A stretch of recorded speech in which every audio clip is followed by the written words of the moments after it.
apenas alguns minutos para meditarmos nas Escrituras, convido os irmãos para que abra a sua Bíblia comigo no Salmo de número 51. Amém?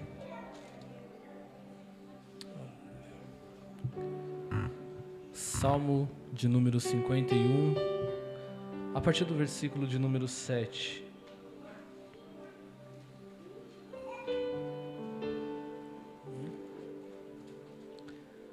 Salmo de número 51, a partir do versículo de número 7.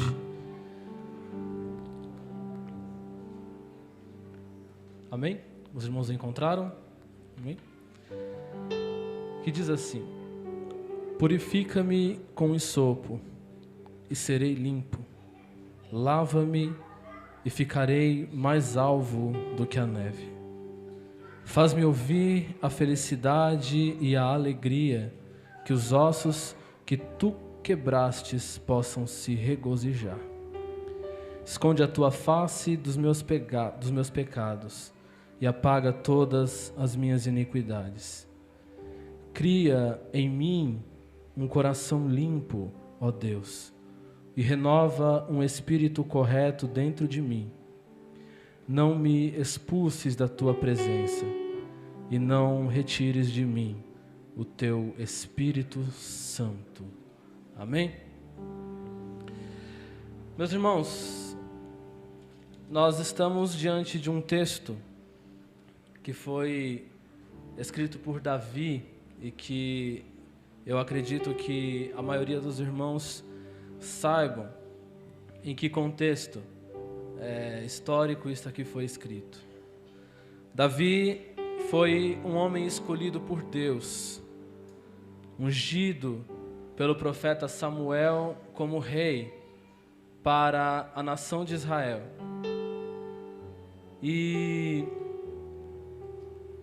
Davi era um homem as marcas de Deus estavam nele desde o início da sua história.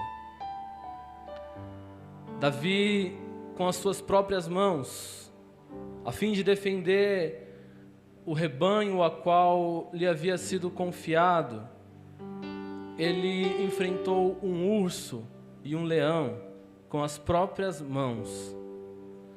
Pelo poder de Deus, Davi derrubou um gigante com uma funda e uma pedra. As marcas de Deus estavam em Davi. Davi era um homem cujo obteve êxito em tudo o que fez, a ponto de ser chamado homem segundo o coração de Deus. Mas Davi, um dia, embora Davi fosse o maior guerreiro que a nação de Israel viu, Davi foi uma certa feita, Davi deixou que os seus soldados fossem à guerra e ficou ocioso em seu palácio. E a ociosidade de Davi fez com que ele cometesse o seu maior erro, o seu maior equívoco. Davi, os irmãos conhecem bem a história, Davi estava em seu palácio quando avistou uma mulher. Ele cobiçou com os seus olhos esta mulher e ele, por ser rei, utilizou da sua autoridade e ele possuiu essa mulher.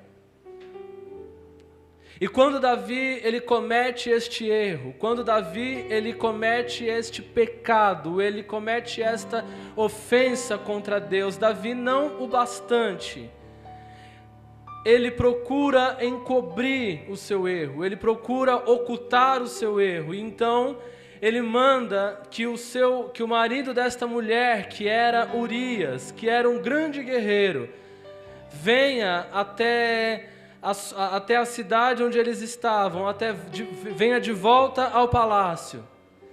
E ele ordena que este homem fique em casa e durma com a sua mulher, para que ao dormir com ela, quando viesse a gravidez, quando viesse a gestação, ele pudesse dizer, ele pudesse encobrir o seu pecado, ocultar o seu pecado e fazer com que a criança parecesse ser de Urias. E Urias, embora não fosse rei, estava com o coração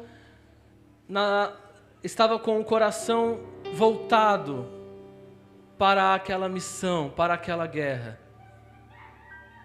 E Davi ordena que aquele homem voltasse para sua casa, dormisse com a sua esposa, mas ele diz assim: como pode eu, enquanto os meus companheiros, enquanto os soldados estão na guerra, como posso eu voltar para minha casa e dormir com a minha esposa, e se deitar com a minha esposa? Urias, ele deita na porta do palácio, ele dorme na porta do palácio, mas ele não retorna para sua casa. E quando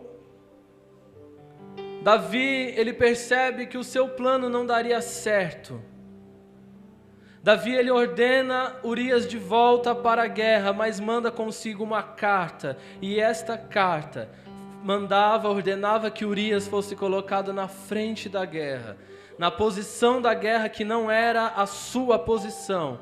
Ele ordena que aquele homem fosse enviado para a frente da guerra e assim ele fosse morto. Urias volta para a guerra com a sua carta de morte assinada. Os irmãos conhecem bem a história. O profeta Natã é quem denuncia este pecado, contando a Davi uma parábola. Mas no fim, Deus usa o profeta Natã para exortar a Davi, para exercer juízo sobre Davi, e o coração de Davi se entristece. Através da palavra que Deus dá ao profeta Natã, Davi, ele se quebranta, ele se derrama. E Davi escreve 3 salmos durante este período. O primeiro salmo que Davi escreve é o salmo de número 38. E Davi, no salmo de número 38, ele demonstra a dor que ele sentiu enquanto ele ocultava o seu pecado.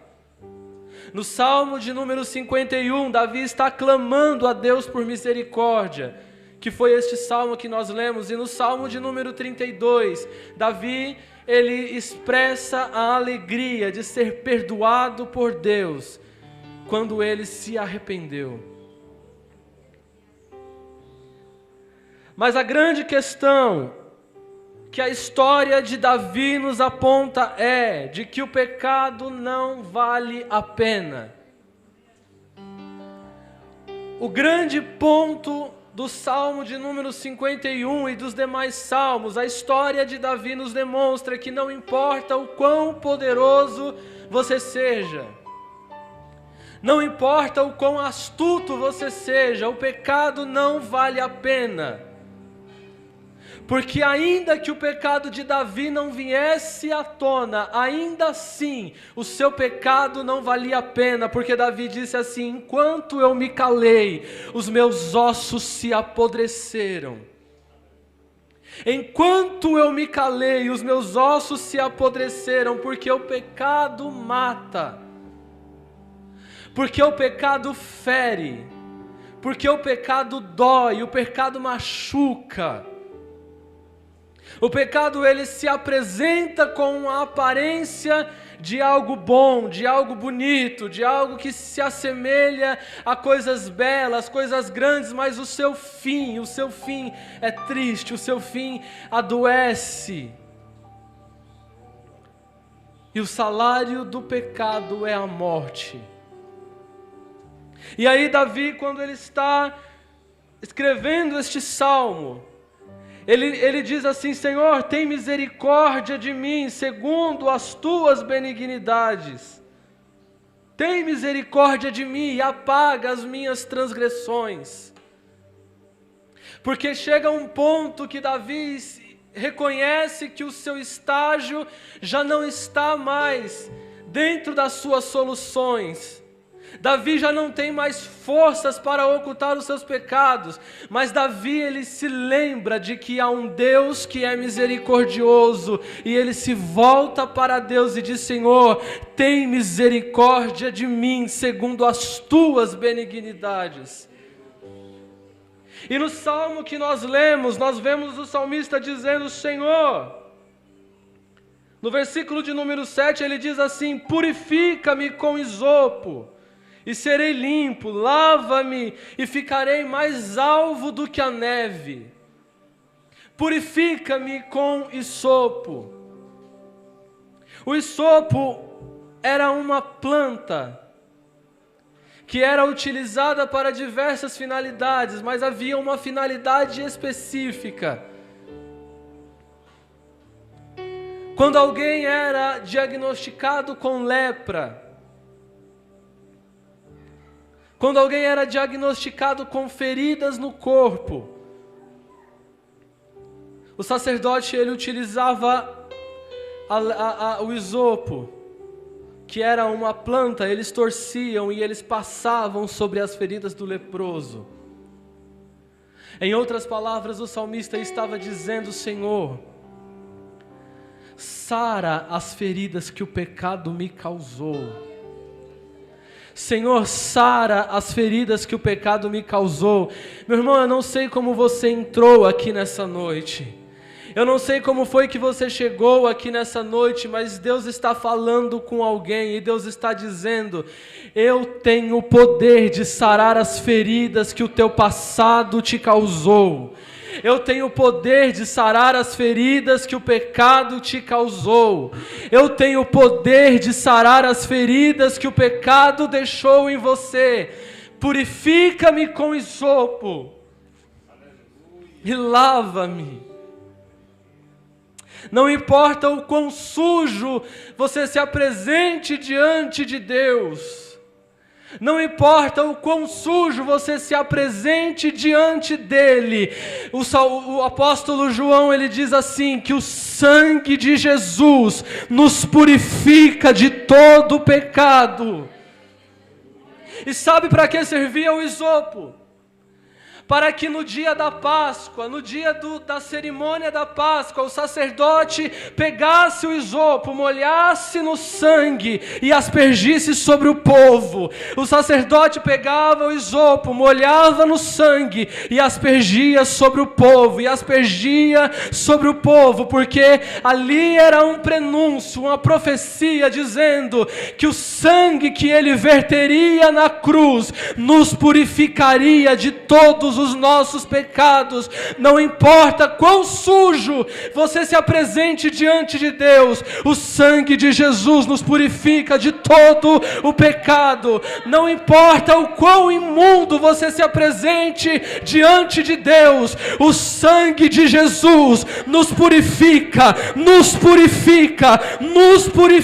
de todo o pecado. Aleluia! Lava-me e ficarei mais alvo do que a neve. Aleluia, aleluia. Jesus está voltando e Ele está prestes a encontrar uma igreja limpa, lavada com sangue, sem mancha nas vestes. E esta lavagem não é feita pela nossa justiça, e esta limpeza não é feita pela nossa moralidade, essa limpeza não é feita pelos nossos atos de justiça, porque a nossa justiça, dizia o profeta Isaías, é como trapo de imundícia, mas o sangue dele nos purifica de todo pecado. O sangue dele nos purifica de todo pecado. Oh, aleluia! Eu vou correr porque as horas já estão se aproximando, mas quando nós chegamos no versículo de número 10, ele diz assim: cria em mim, ó Deus, um coração limpo, e renova em mim um espírito correto. Porque se tem uma coisa que Deus é especialista em fazer, é transformar corações. A psicologia diz que do 0 aos 6 anos de idade, a personalidade do homem é formada, do ser humano é formada. O ser humano, ele desenvolve o seu caráter com aquilo que ele absorve, com aquilo que ele vê, com aquilo que ele escuta. Hoje você é fruto daquilo que você viveu e que você nem tinha consciência de que o seu caráter estava sendo construído. E aí tem gente que chega diante de Deus, e isso para mim é a coisa mais linda do Evangelho. Tem gente que chega diante de Deus irado, porque a sua personalidade foi construída assim. Mas é Ele quem cria em nós um coração novo. E aí pega um camarada irado e transforma em alguém manso. Tem gente que chega diante de Deus cheio de bagagens, com um fardo pesado nos ombros, com traumas de infância, com coisas terríveis que lhe aconteceram e que você não teve a possibilidade de controlar. Mas aí você chega diante de Deus. E aí Jesus, quando ele encontrou com Nicodemos, ele disse assim: olha, você precisa nascer de novo. E é esse novo nascimento que Davi está pedindo. Ele está dizendo: Senhor, este meu coração, que não é o órgão interno que bombeia sangue, mas que é a alma do ser humano, que é o centro das emoções do ser humano, este meu coração já passou do prazo de validade, já está todo sujo, já está todo corrompido, já está cheio de coisas. Senhor, me dá um coração novo.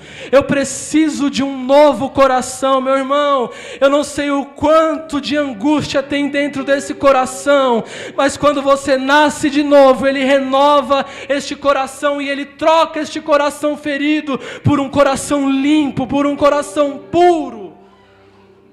Aleluia! Cria em mim, ó Deus, um espírito novo, um espírito reto. Mas aí quando nós chegamos no versículo 11, nós chegamos no grande ponto desta mensagem. No versículo 11 ele diz assim: não me expulses da tua presença,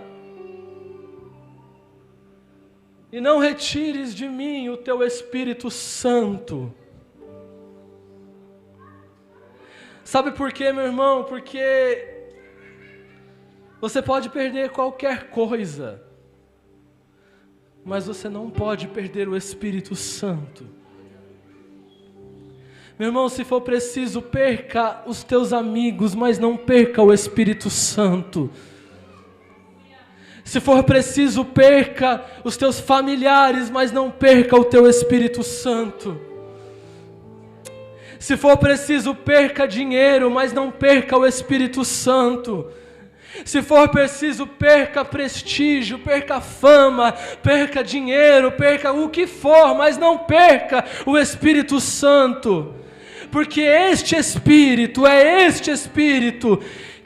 que testifica que você é filho de Deus.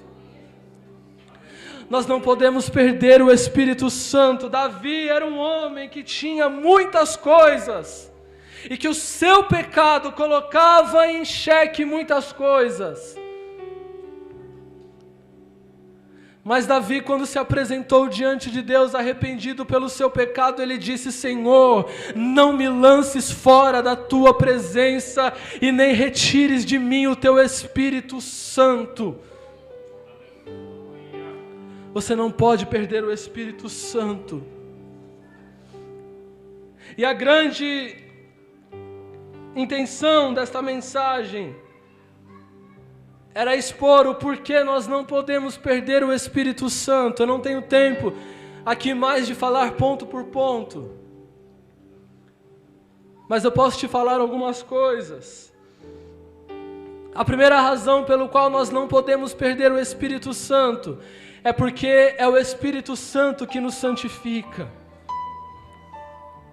Olha o que diz no capítulo 8, no versículo 4 e 5 de Romanos, diz assim, para que a justiça da lei se cumprisse em nós, que não andamos segundo a carne, mas segundo o Espírito, porque os que são segundo a carne inclinam-se para as coisas da carne, mas os que são segundo o Espírito, para as coisas do Espírito, porque a inclinação da carne é morte, mas a inclinação do Espírito é vida e paz. Você não pode perder o Espírito Santo, porque é o Espírito Santo que te conduz às obras do Espírito e uma vida de paz. A segunda razão pelo qual nós não podemos perder o Espírito Santo é porque é o Espírito que intercede por nós. Olha o que diz Romanos capítulo de número 8, versículo de número 26 e 27.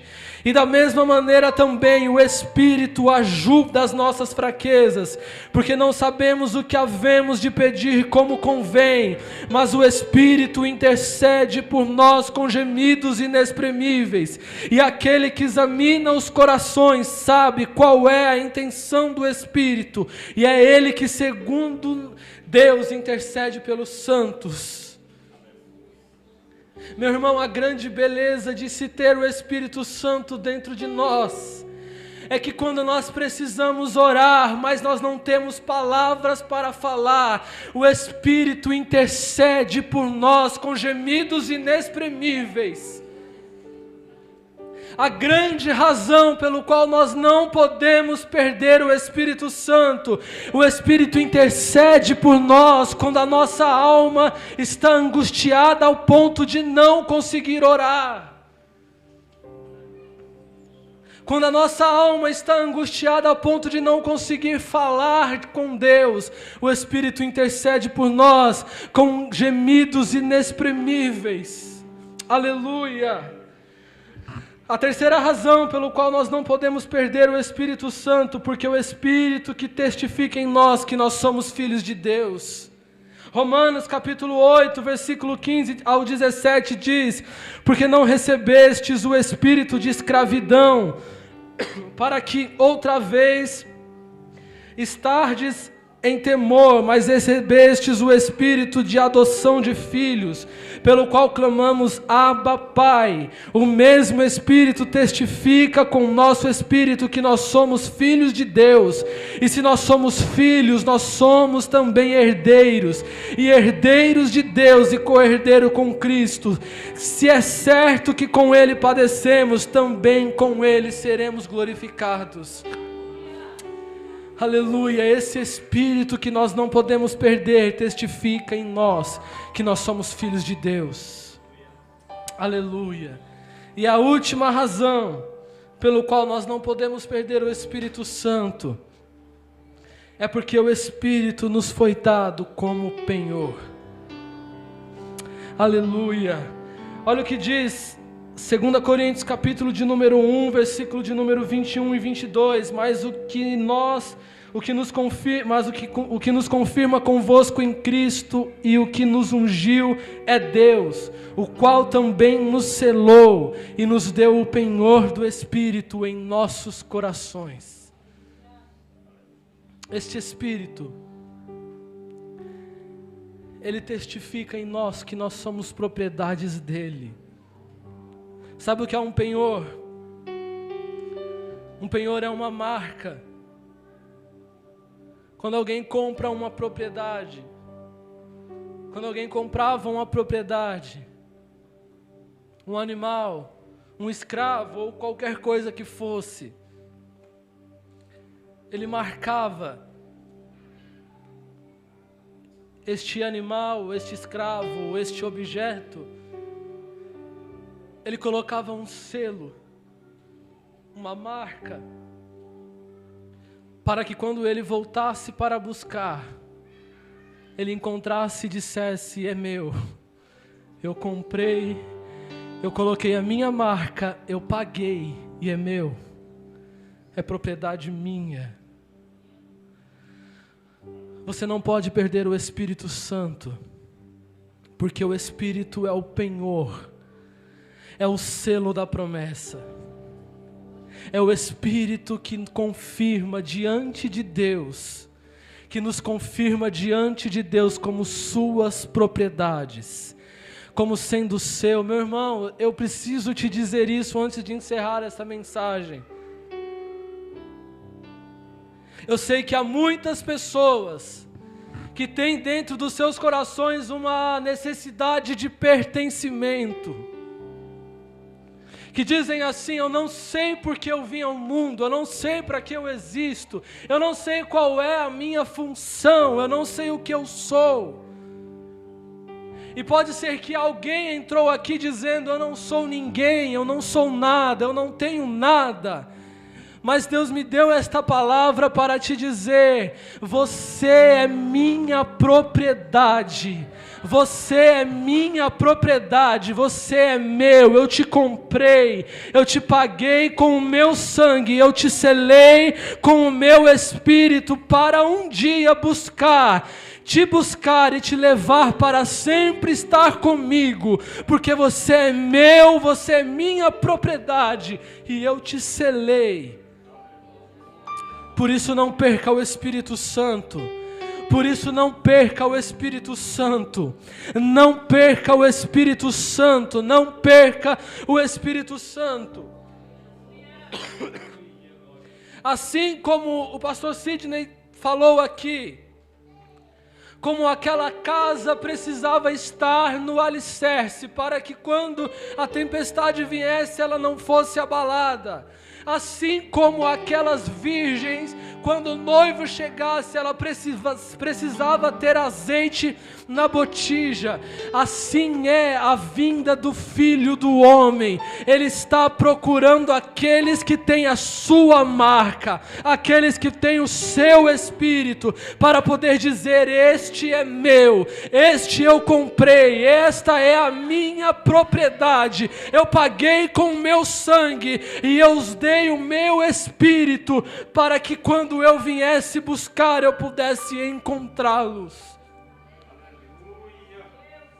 Você pertence a Ele. E quando Paulo escreve a Timóteo, ele diz assim: o Senhor conhece os que são seus.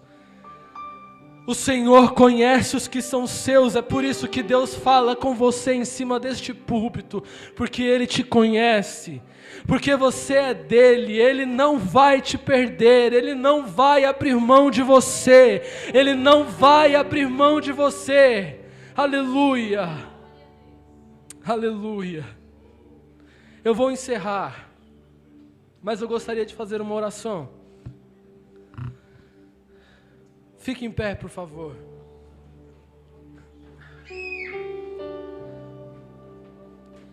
A minha oração nessa noite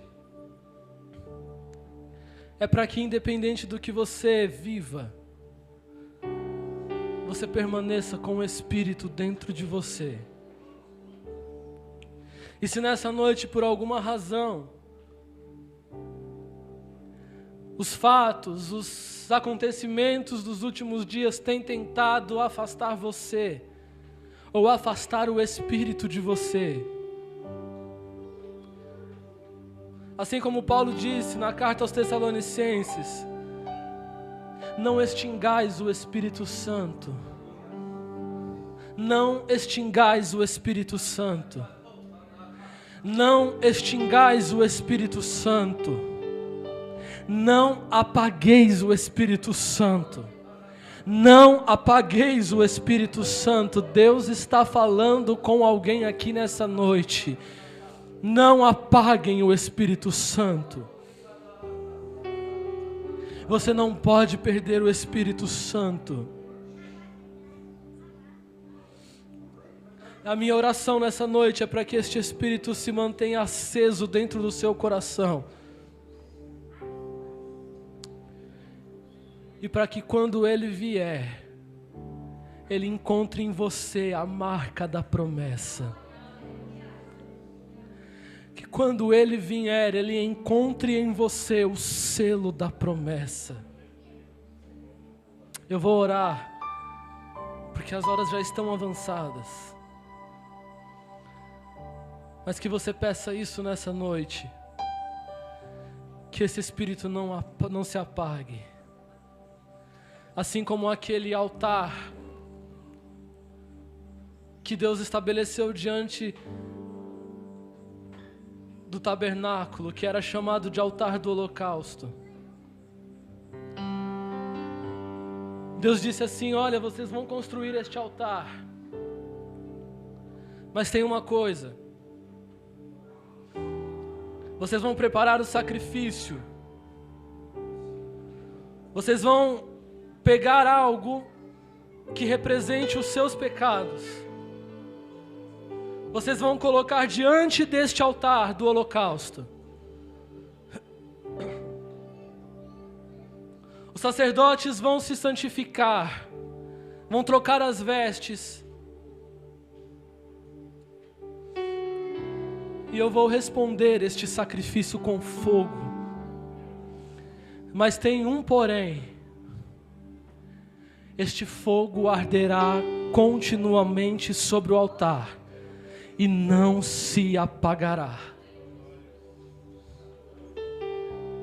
Este fogo arderá continuamente sobre o altar e não se apagará. Haverá manutenção do altar. Todos os dias, pela manhã, o sacerdote voltará ao altar e removerá as cinzas, porque altar não vive de passado. Deus está falando com alguém aqui nessa noite: altar não vive de passado. Todos os dias pela manhã o sacerdote removerá as cinzas, colocará lenha nova, mas o fogo vai permanecer aceso. O fogo não pode se apagar. Manutenção do altar tem que ser feito, mas em cima do altar tem que ter fogo aceso continuamente. Aleluia, aleluia. Meu irmão, o que você está esperando para sacrificar? O que é que lhe custa para colocar